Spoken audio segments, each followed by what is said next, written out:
Now, to answer some of our questions and concerns surrounding this topic, I'm joined online this morning by Ms. Kgomotso Mokoena, who's a labor law expert and a senior lecturer at the University of Johannesburg's Faculty of Law.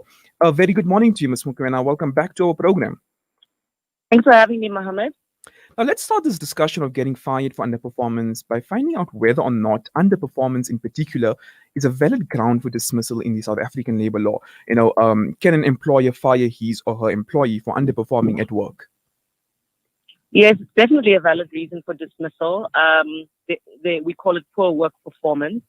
But I think I'm not sure I'll be guided by your questions. But what is really, really important when we're considering poor work performance dismissals is whether or not an adequate standard has been communicated to employees, which they are expected to meet, and whether or not they fail to meet that standard. Mm-hmm.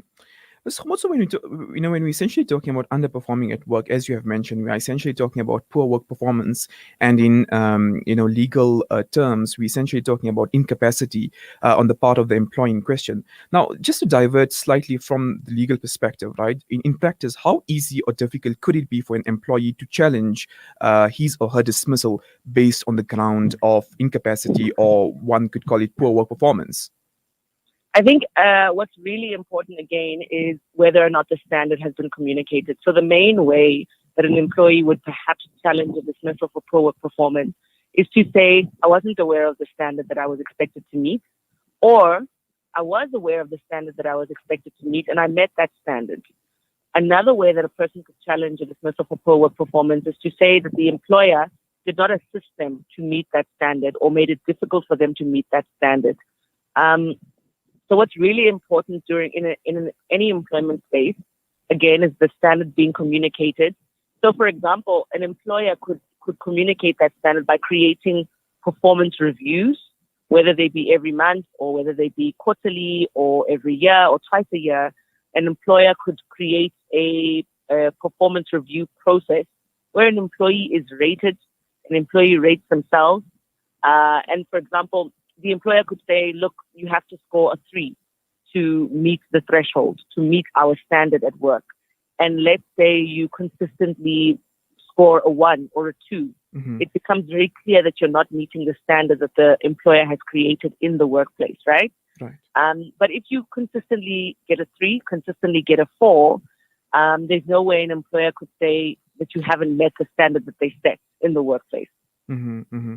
So, Ms. Kgomotso, you have been reiterating that the biggest factor and the key factor here is standard and the threshold, whether or not it has been set by the employer, right? So, if an employee wishes to challenge his dismissal based on that particular ground, right, on the ground of underperformance or incapacity, would it be easier for him or her to challenge the substance of the ground of dismissal, or would it be easier to sort of challenge the dismissal based on procedural irregularities on the part of the employer in question? So you could challenge it on both fronts, but with poor work performance, the two are sort of intricately linked.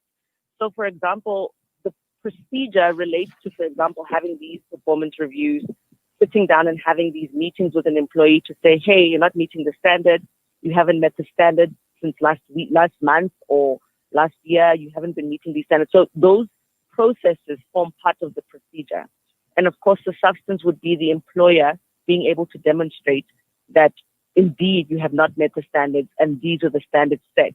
So you could challenge a poor work performance dismissal on both of those fronts, mm-hmm. because they're sort of connected.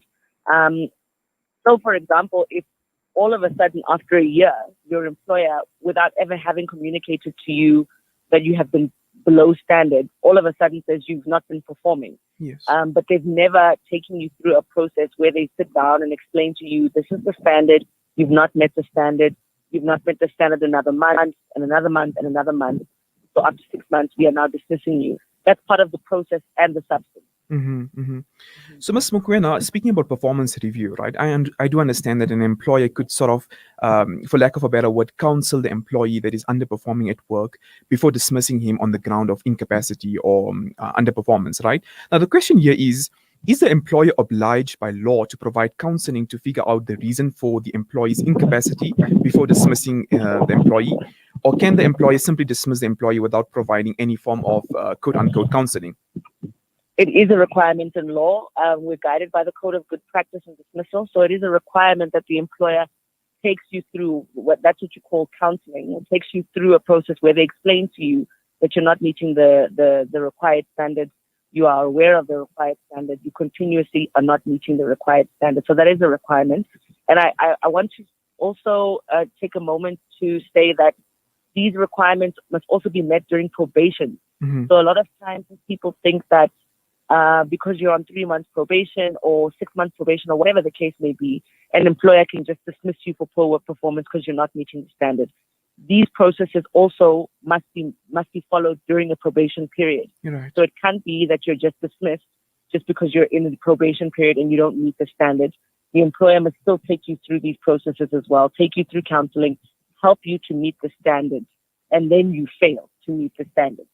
Okay, so are you implying that a person that's under probation, right, be it for 2 months, 3 months, is very similar to an employee on a fixed term contract basis?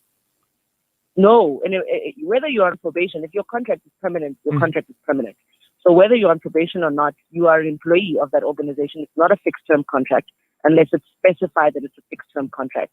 But of course, an employer must still take you through the processes, whether or not you've been there for 2 weeks or you've been there for 3 years. An employer must still take you through the poor work performance processes. Mhm. So essentially, a person under probation is or should be treated equally as an employee. Equally. Totally equally. Right. Now, Ms. Mokoena, what happens if the counseling process ends up to be a disaster?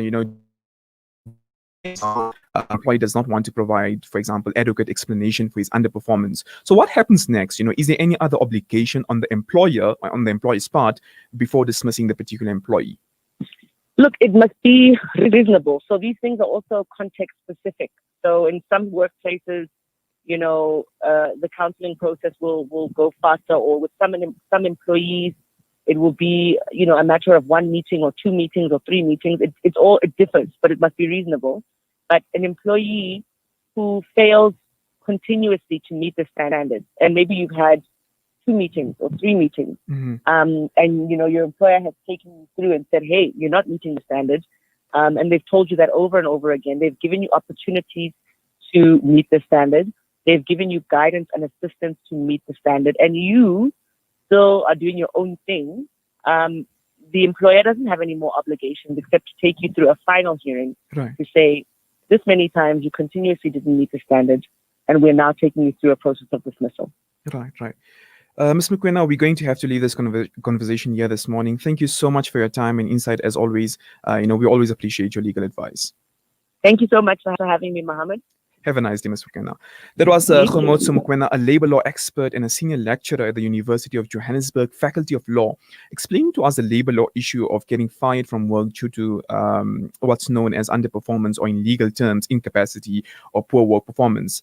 What really stood out for me, and something that I have learned from this particular conversation, is that if a person is under probation, be it for 2 weeks, be it for 2 months, be it for 5 months, that particular person under probation is treated equally as an employee. So you cannot simply discriminate against a person under probation simply because, according to you, he's not an employee of your business or of your company. So any person under probation must be treated equally as an employee. So that was an interesting conversation that came out. And of course, if you'd like to listen to this conversation again, be sure to check out this interview. It is available on our Facebook and Twitter pages. They say breakfast is the most important meal of the day, yet many children go to school hungry because of poverty. Penny Appeal's Breakfast Club